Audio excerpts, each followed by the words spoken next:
이제 우리 다 같이 사도신경으로 신앙 고백함으로 우리의 마음과 뜻과 정성을 모두어서 하나님을 예배합니다. 전능하사 천지를 만드신 하나님 아버지를 내가 믿사오며 그 외아들 우리 주 예수 그리스도를 믿사오니 이는 성령으로 잉태하사 동정녀 마리아에게 나시고 본디오 빌라도에게 고난을 받으사 십자가에 못 박혀 죽으시고 장사한 지 사흘 만에 죽은 자 가운데서 다시 살아나시며 하늘에 오르사 전능하신 하나님 우편에 앉아 계시다가 저리로서 산자와 죽은 자를 심판하러 오시리라.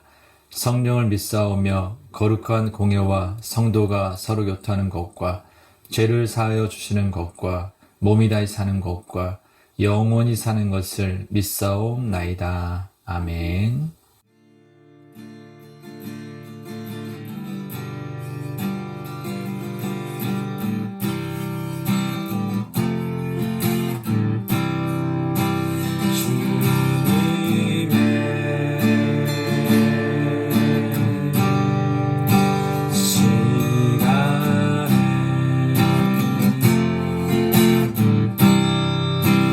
주의 뜻대로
우리를 그런 저장하실 만한 물가로 인도하십니다.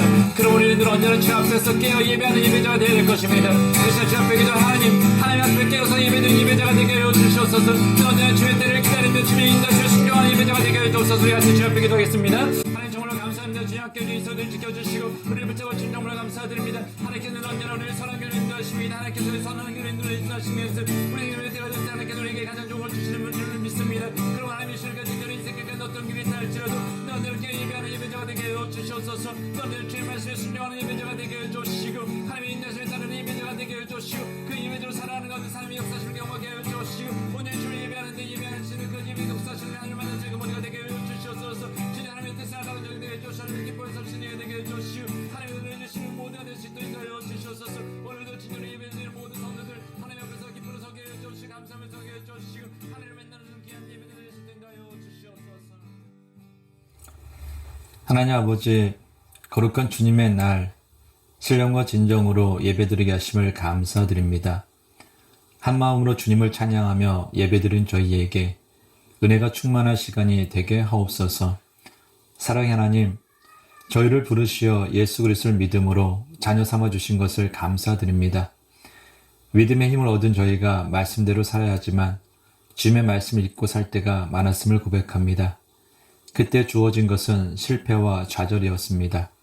그것은 말씀 대신에 저희의 뜻과 고집을 따라 산 당연한 결과였음을 고백합니다. 그러나 주님, 이렇게 주님 앞에 무릎을 꿇고 간구합니다.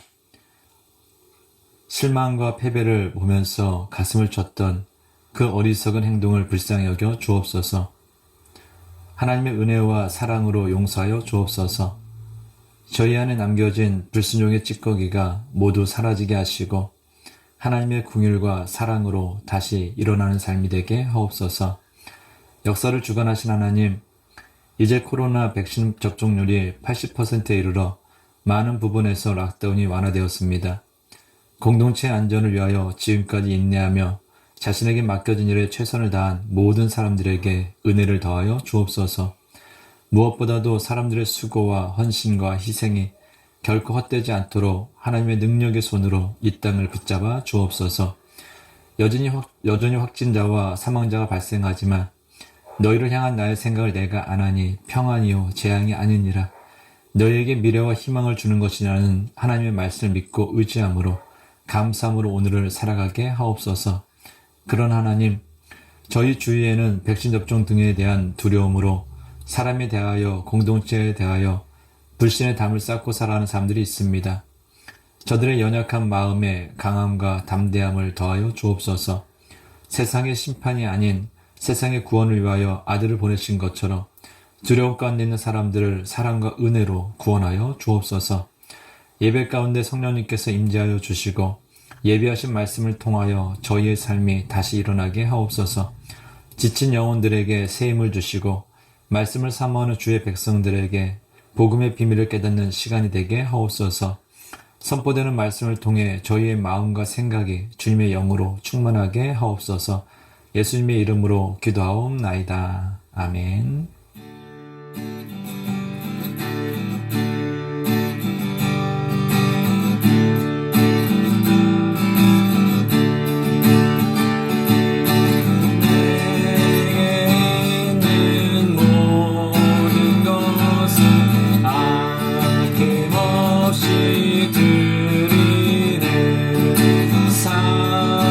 사랑하고 의지하며 주만 따라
하나님 아버지, 날마다 저희 앞에서 가시며 저희의 걸음 인도하시고 지켜주시니 감사합니다.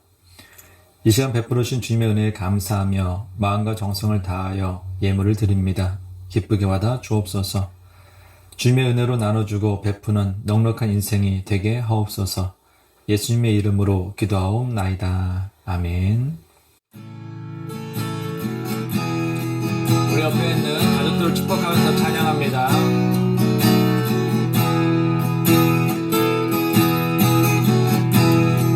은혜의 주님이 당신을 축복하고 사랑의 주님이 함께 하시네.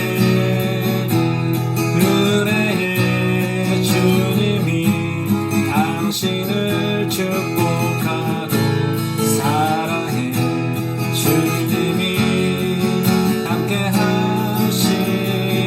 우리 자기 자신을 축복합니다. 은혜의 주님이 내 삶을 축복하고 사랑의 주님이 함께 하시네. 은혜의 주님이 내 삶을 축복하고 사랑의 주님이 함께 하시네.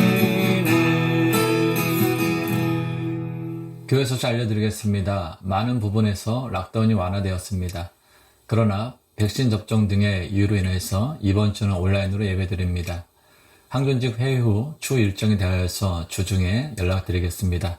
모두 건강하시길 바랍니다. 성경 말씀 함께 보겠습니다. 오늘 우리에게 주신 하나님의 말씀은 구약성경 느헤미야 7장 1절에서 4절 말씀입니다. 찾으셨으면 제가 봉독합니다.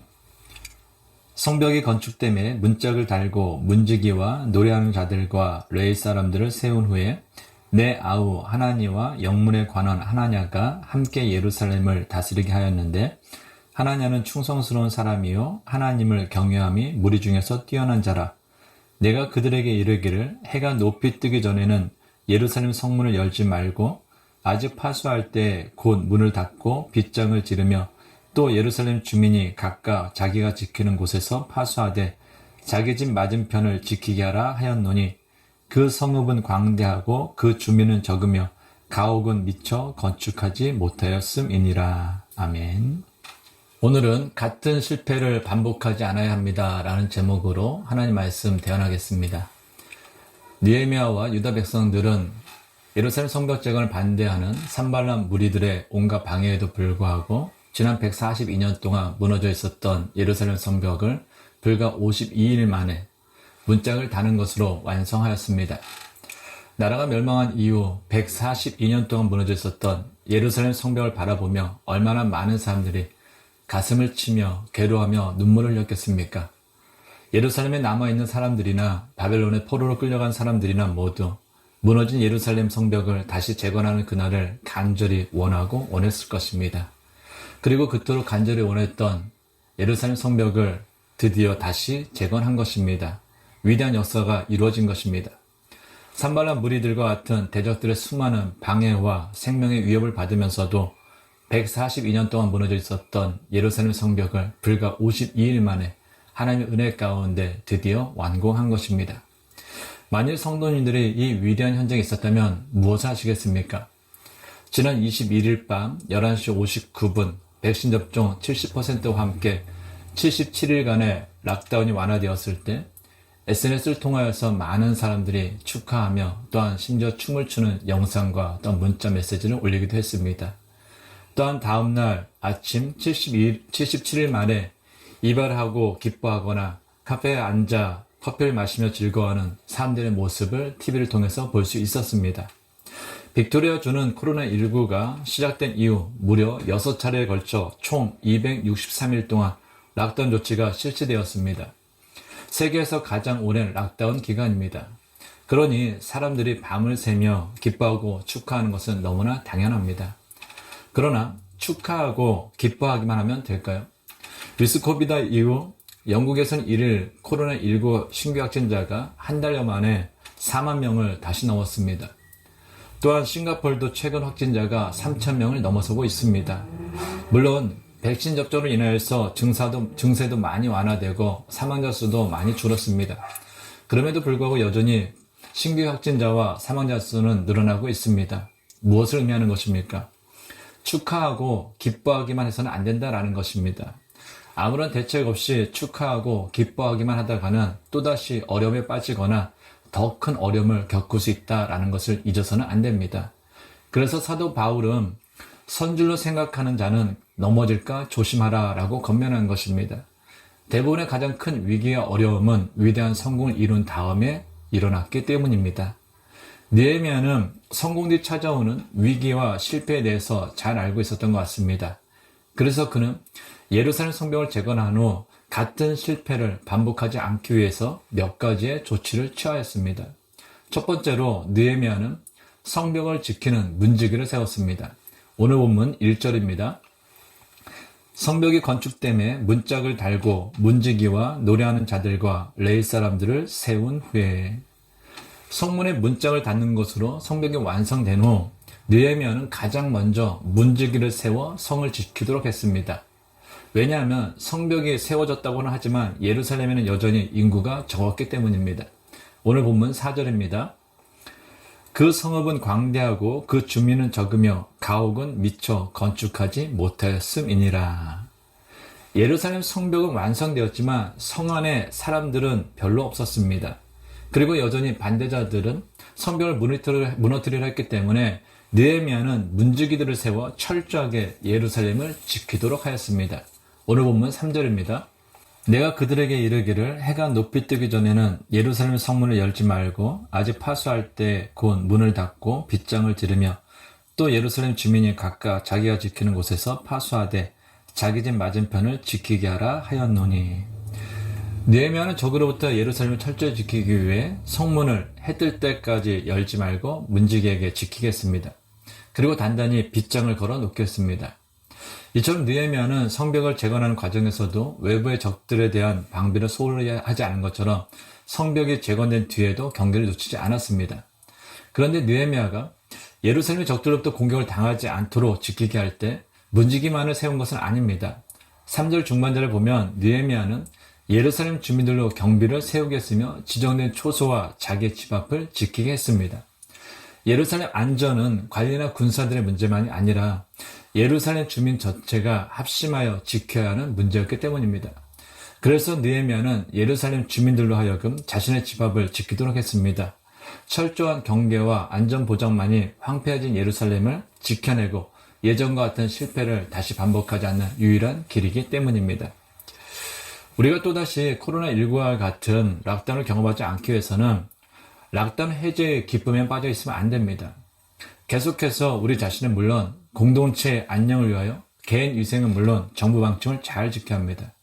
그때 우리는 코로나뿐만 아니라 또 다른 바이러스와 같은 위험으로부터 우리 자신은 물론 공동체를 지킬 수 있습니다.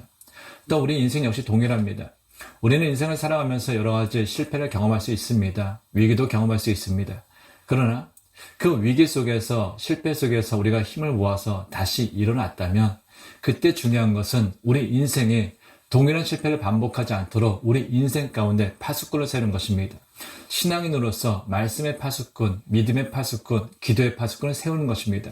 그때 하나님께서 우리 인생이라는 성벽, 또 우리가 속한 가정과 교회, 사회, 직장 등 우리가 속해 있는 모든 공동체를 하나님께서 지켜주시고 보호해 주심으로 우리는 동일한 실패를 다시 반복하지 않을 수 있을 것입니다.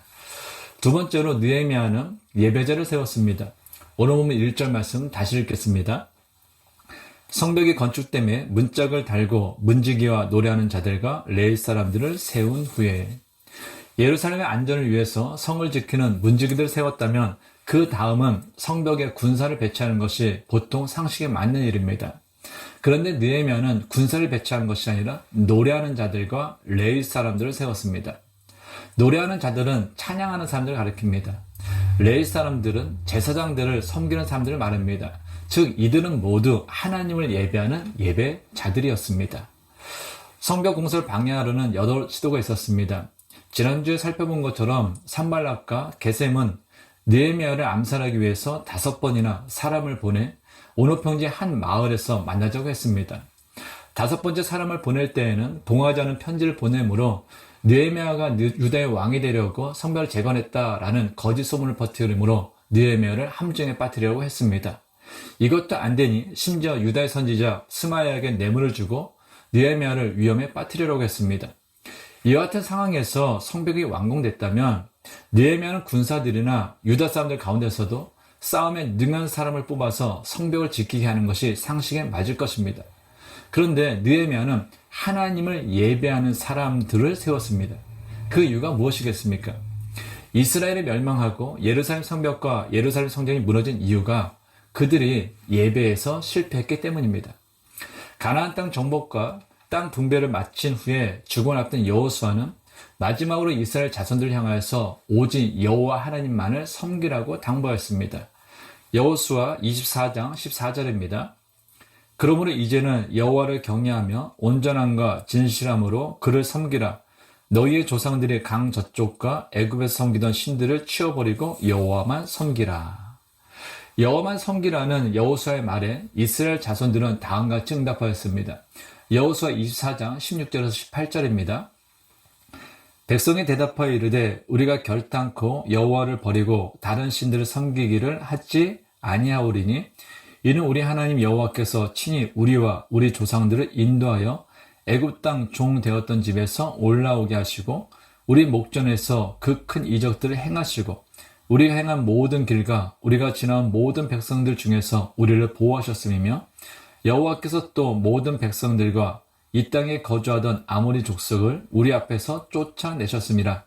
그러므로 우리도 여호와를 섬기리니 그는 우리 하나님 이심이니이다 하니라. 아멘. 400년이 넘는 세월 동안 애굽에서 노예생활하던 자신들과 조상들을 애굽에서 나오게 하시고 또한 가나안을 정복하는 과정 가운데 하나님께서 행하신 일과 자신들을 보호하신 모든 것을 너무나 잘 알고 있기 때문에 그들 역시 오직 하나님만을 섬기겠다고 이스라엘 자손들은 결단하며 여호수아에게 응답하였습니다. 그런데 성경은 여호수아가 죽은 뒤 이스라엘 자손들 사이에서 벌어졌던 상황에 대하여 다음같이 기록하고 있습니다. 여호수아 24장 31절입니다. 이스라엘이 여호수아가 사는 날 동안과 여호수아 뒤에 생존한 장로들 곧 여호와께서 이스라엘 위하여 행하신 모든 일을 아는 자들이 사는 날 동안 여호와를 섬겼더라. 사사기 2장 7절입니다. 백성이 여호수아가 사는 날 동안과 여호수아 뒤에 생존한 장로들 곧 여호와께서 이스라엘을 위하여 행하신 모든 큰 일을 본 자들이 사는 날 동안에 여호와를 섬겼더라. 방금 읽은 여호수아 사사기는 모두 이스라엘이 여호수아가 사는 날 동안과 여호수아 뒤에 생존한 장로들 곧 여호와께서 이스라엘을 위하여 행하신 모든 일을 아는 자들이 사는 날 동안 여호와를 섬겼다라고 기록하고 있습니다. 이것이 무엇을 의미하는 것입니까? 이스라엘 자손은 여호수아가 사는 날 동안만 또한 여호수아 뒤에 생존한 장로들 곧 여호와께서 이스라엘 위하여 행하신 모든 큰 일을 본 자들이 사는 날 동안만 하나님을 섬겼다라는 것입니다. 그 뒤로 그들은 하나님만 섬긴 것이 아니라 바알도 섬기고 아스다롯도 섬겼습니다. 심지어 하나님을 버리고 주위에 있는 사람들 섬기는 신을 섬겼습니다. 사사기 2장 11절에서 13절 말씀입니다. 이스라엘 자손이 여호와의 목전에 악을 행하여 바알들을 섬기며 애굽 땅에서 그들을 인도해내신 그들의 조상들의 하나님 여호와를 버리고 다른 신들 곧 그들의 주위에 있는 백성의 신들을 따라 그들에게 절하여 여호와를 진노하시게 하였으되 곧 그들이 여호와를 버리고 바알과 아스다롯을 섬겼으므로. 이스라엘 자손이 하나님만 섬긴 것이 아니라 바알도 섬기고 아스다롯도 섬겼을 뿐만 아니라 심지어 하나님을 버리고 주위 사람들 섬기는 신들을 섬기고 그들에게 절했습니다. 그래서 무엇을 얘기하는 것입니까? 그들이 하나님을 예배하는 것에서 실패했다라는 것입니다. 예수님께서는 예배자의 자세에 대해서 다음같이 말씀하셨습니다. 요한복음 4장 24절입니다. 하나님은 영이시니 예배하는 자가 영과 진리로 예배할지니라. 아멘. 예배는 하나님께 최상의 가치를 돌려드리는 것입니다. 그러므로 영과 진리로 예배 드린다라는 것은 하나님을 향한 온전한 마음으로 예배 드려야 한다라는 것입니다. 즉 우리의 마음을 온전히 하나님께 드리는 것이 하나님께서 기뻐하시는 온전한 예배다라는 것입니다. 그런데 생각해 보십시오. 마음속에 하나님뿐만 아니라 주위의 사람들이 신으로 섬기는 온갖 우상들과 물질, 권력, 쾌락 같은 것들이 있으면 어찌 온전한 마음으로 하나님을 예배할 수 있겠습니까? 그럴 수 없습니다. 이런 사람은 자신이 원하는 목적을 이루기 위해서 단지 하나님을 이용할 뿐입니다. 이스라엘 백성들이 그랬습니다. 그들은 하나님을 위한 예루살렘 성전을 지었지만 주위 사람들이 섬기는 온갖 신전과 우상을 만들고 그것들 앞에 엎드려 절했습니다. 하나님을 하나님으로 인정하지 않은 것입니다. 하나님을 하나님으로 존중하지 않았을 뿐만 아니라 하나님을 하나님으로 대접하지 않은 것입니다. 그러나 하나님께서는 다음과 같이 말씀하셨습니다. 사무엘상 2장 30절 하반절 말씀입니다. 나를 존중히 여기는 자를 내가 존중히 여기고 나를 멸시하는 자를 내가 경멸하리라. 하나님께서는 나를 존중히 여기는 자를 존중히 여기고 하나님을 멸시하는 자를 경멸할 것이라고 말씀하셨습니다. 하나님을 하나님으로서 인정하고 존중히 여기는 것이 예배입니다. 그래서 하나님을 존중히 여기는 사람은 하나님을 온전한 마음으로 예배합니다. 그러나 하나님을 존중히 여기지 않는 사람은 하나님을 온전한 마음으로 예배할 수 없습니다. 그의 예배는 한낱 인간의 몸짓에 지나지 않을 것입니다. 이스라엘의 멸망한 이유가 바로 여기에 있습니다. 그들이 온전한 마음으로 하나님을 예배하지 않았기 때문입니다. 그들의 예배가 무너졌기 때문입니다. 이스라엘은 하나님을 섬기는 신앙 공동체입니다. 하나님을 예배하는 예배 공동체입니다. 그런데 예배가 무너졌으니 나라가 망하고 성전이 무너지는 것은 너무나 당연한 것입니다. 교회 역시 동일합니다. 교회의 가장 중요한 기능은 예배입니다. 교회의 가장 중요한 재산은 예배입니다. 그래서 예배가 무너지면 교회 역시 무너질 수밖에 없습니다. 얼마 전 호주 TV 프로그램에서 지역을 다니면서 집값을 알아보는 프로그램을 본 적이 있습니다. 근데 거기서 제가 이전까지 보지 못했던 참으로 놀라운 장면을 보았습니다. 부동산 중개인이 집을 구하는 사람들을 교회로 안내한 것입니다. 그런데 교회 문이 열리자 교회 안에는 침대, 싱크대, 바스 등 가정집처럼 꾸며져 있었습니다.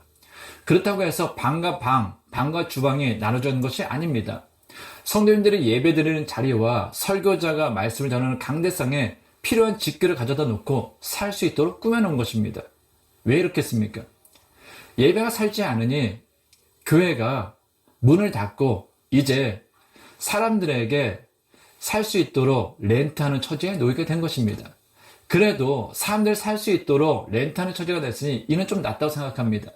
심지어 어떤 곳은 교회가 술집이 되기도 하고 카페가 되기도 하고 사교장이 되기도 합니다. 심지어 절이 되기도 하고 이슬람 사원이 되기도 합니다. 왜 이와 같은 일이 벌어집니까? 교회가 예배드리는 공동체로서의 역할을 감당하지 못하였기 때문입니다. 그렇다면 이스라엘이 예배에 실패한 이유가 무엇일까요? 그 이유는 자녀들에 대한 신앙 전수, 신앙 교육에서 실패했기 때문입니다. 사사기 2장 10절입니다. 그 세대의 사람도 다 그 조상들에게로 돌아갔고 그 위에 일어난 다른 세대는 여호와를 알지 못하며 여호와께서 이스라엘 위하여 행하신 일도 알지 못하였더라. 이스라엘은 여호수아가 죽은 후 다음 세대로의 신앙 전수에 실패했습니다. 다음 세대로에 대한 신앙 교육에 실패한 것입니다. 결국 그로 인해 안타깝게도 여호수아 세대 이후의 사람들은 하나님의 은혜를 알지 못했습니다. 하나님을 알지 못했습니다. 하나님께서 나라와 부모와 조상들에게 행하신 일도 알지 못하니 하나님을 버리고 우상을 섬기는 것은 너무나 당연한 결과일지도 모릅니다. 예배를 드려도 습관적으로 드리는 하나의 행사일 뿐 그 이상도 그 이하도 아니었습니다. 부모들의 자녀에 대한 신앙 교육 실패가 결국 이스라엘 멸망은 물론 그들의 후손들 역시 큰 고통 가운데로 몰아넣었던 것입니다. 코로나 락다운으로 인해서 작년부터 참으로 오랜 기간 동안 우리는 반복해서 온라인으로 예배를 드리고 있습니다. 그로 인해서 많은 신앙인들은 물론 교회 전체가 흔들리기도 합니다. 실제로 통계를 보면은 락다운이 해제된 이후에도 교회 가지 않겠다라고 응답하는 성도들 수가 상당히 많은 것으로 나타나고 있습니다. 이유가 무엇이냐? 주일날 교회 가서 예배 드리기보다는 좀 더 편안한 시간에 좀 더 편안한 장소에서 온라인을 예배 드리는 것이 내게 좀 더 이익이 된다라고 생각하기 때문입니다. 그런데 이처럼 예배를 자신에게 맞추려 한 것은 결코 하나님 앞에서 온전한 예배를 될 수가 없습니다. 이것은 코로나와 락다운이 우리에게 미친 가장 큰 부정적인 영향일 것입니다. 그럼에도 불구하고 성도님 여러분, 저는 락다운으로 인해서 가정에서 온라인 예배 드리게 된 것이 결코 부정적인 영향을 주었다라고 생각하지 않습니다. 그 이유는 무엇이냐? 잘 한번 생각해 보십시오. 가정 모두가 기독교인이라 할지라도 온 가족이 함께 모여 주일 예배를 드리는 것은 결코 쉬운 일이 아닙니다.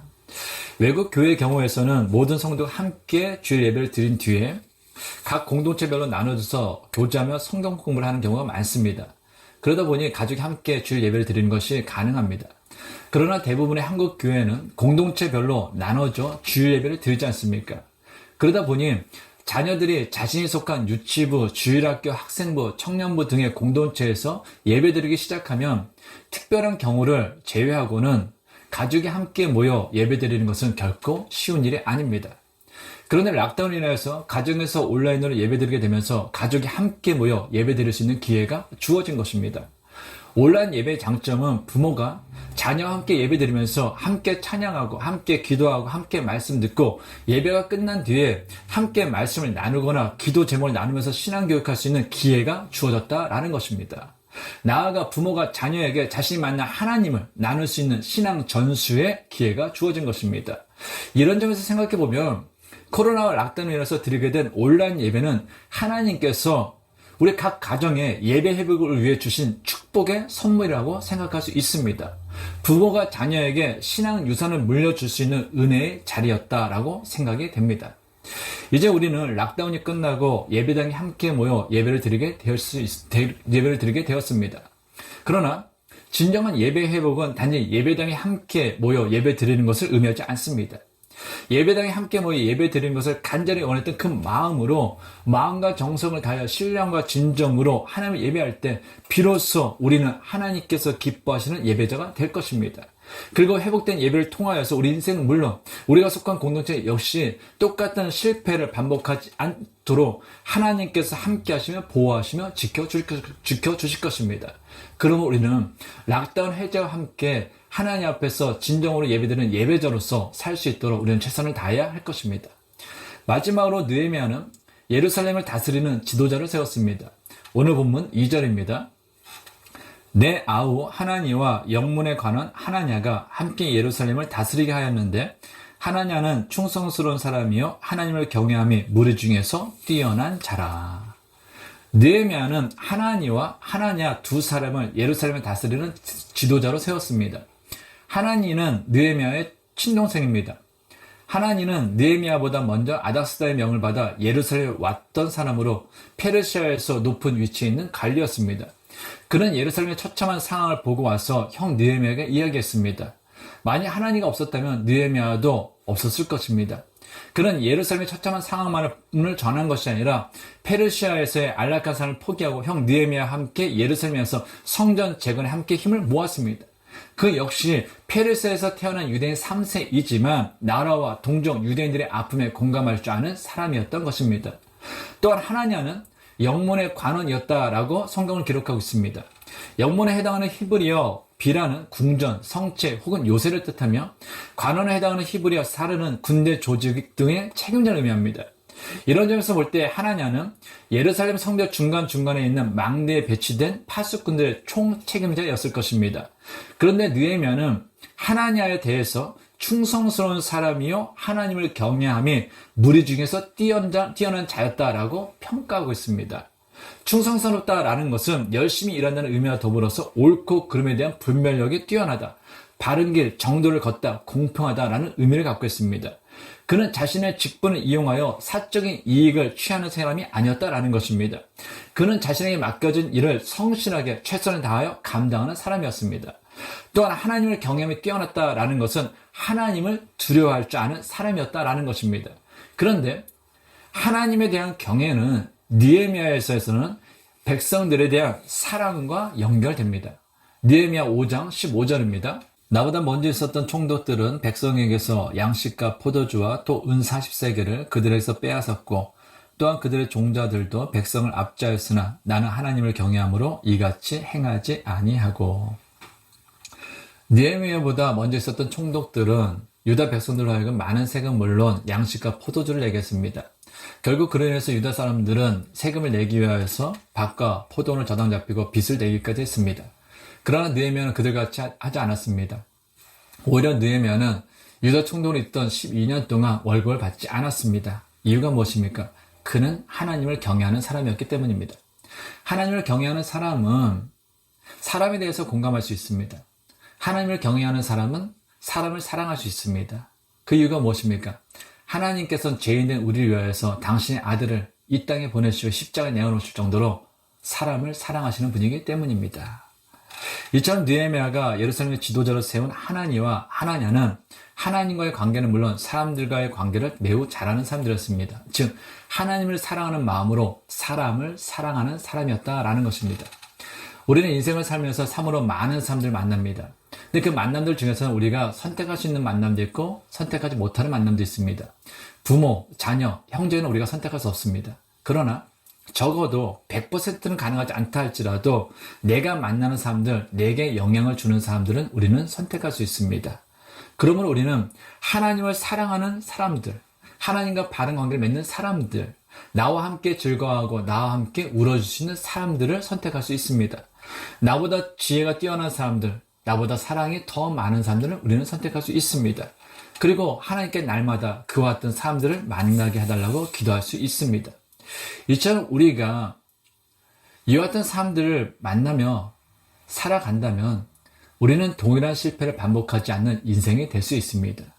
또한 무엇보다도 우리 자신이 그와 같은 사람이 되려고 노력해 나간다면, 그래서 우리가 하나님과 바른 관계를 맺고 사람과 바른 관계를 맺고 하나님을 사랑하는 마음으로 다른 사람에 대해서 공감하고 다른 사람을 사랑할 수 있는 그와 같은 사람이 되어 간다면 우리 인생은 동일한 실패를 반복하지 않는 아름다운 인생이 될 것입니다.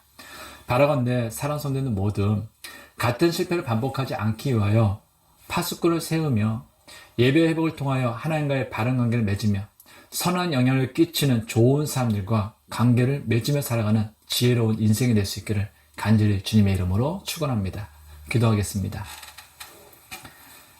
하나님 아버지, 저희는 어리석기에 인생을 살아가면서 실수하고 넘어지고 실패할 때가 있습니다.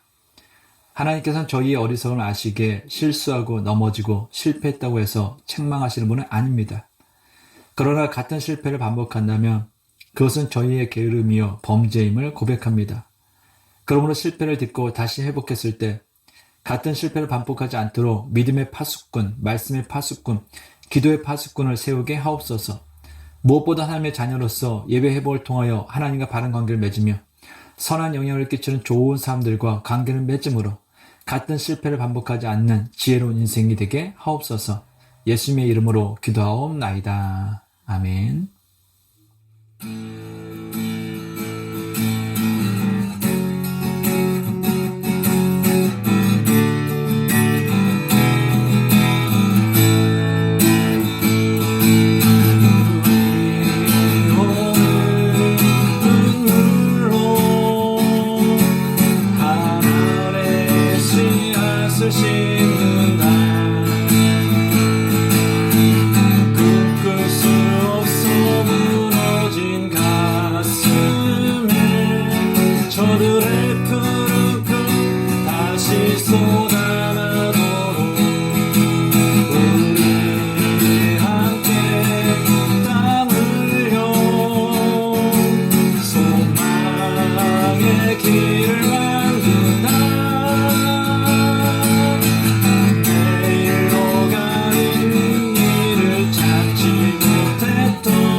그날의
실수할 수 있습니다. 넘어질 수 있습니다.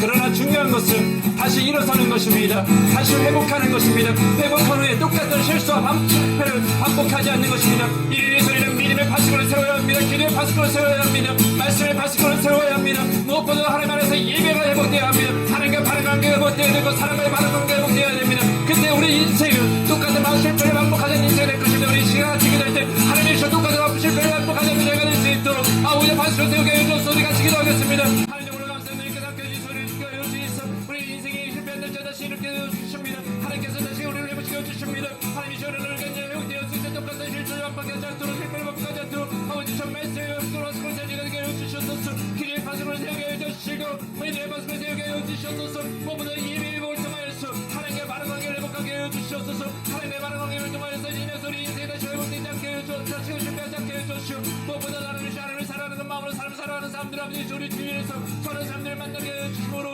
아버지 그들을 통해서 우리가 진짜로 똑같은 실수를 반복하지 않게 될 수 있도록 오 주의 뜻을 간절히 원하옵나이다. 하나님이 셨던 이 시간 내로 오락가면 주님 사랑하는 사람들에게 해주시오. 믿음의 아버지 신앙의 양천수를 내가 내게 해주셨소서. 하나님 아버지 신앙교육을 해주시오. 우리 믿음이 여기서 우리 장래에서 못 주는 것이 아니라 끝까지 잘못한 지가 해주시오. 이어지고 이어져서 이만한 세상을 보자 될 수 있도록 오 주의 뜻을 간절히 원하옵나이다. 아버지를 잡아주시옵소서. 우리에게 주시옵소서. 우리에게 보좌 주시옵소서. 믿음 앞서는 이 자녀의 주 안에서 예배를 드리는 저를 예배를 드리는 모든 자들을 되게 해주시오. 믿음을 내게 해주시오. 하나님께서 다시 한번 내면서 모든 자들을 되게 해주시오. 땅끝 이름까지 주의 역사를 주님 모두가 될 수 있도록 하나님께 예배시와 열매로 올수 있는 우리 모든 자들 수 있도록 하여 주시옵소서.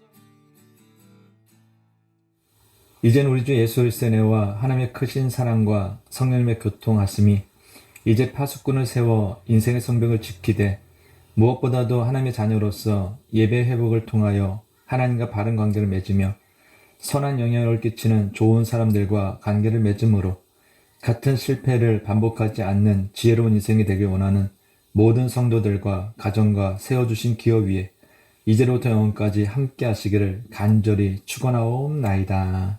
아멘.